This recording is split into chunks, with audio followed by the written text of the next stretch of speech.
আসসালামু আলাইকুম। আজকে না বলতে আর কি এখন আমি খালামণির বাসার ছাদে এসে পড়েছি এবং আপনাদেরকে ছাদের গাছগুলোকে দেখাচ্ছি, দৃশ্য দেখাচ্ছি, সূর্য দেখাচ্ছি, সূর্যসহ আরও অনেক কিছু দেখাচ্ছি।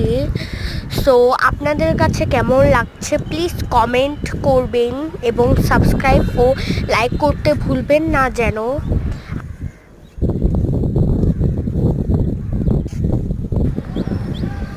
সো এখন আপনারা খুবই সুন্দর সুন্দর গাছপালা ও ফুল দেখতে পাচ্ছেন এবং আপনাদের কাছে কেমন লাগছে সেটা তো আমি আগেই কোশ্চেন করেছি।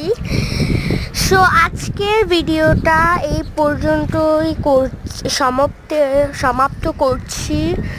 সো প্লিজ শেয়ার করবেন এই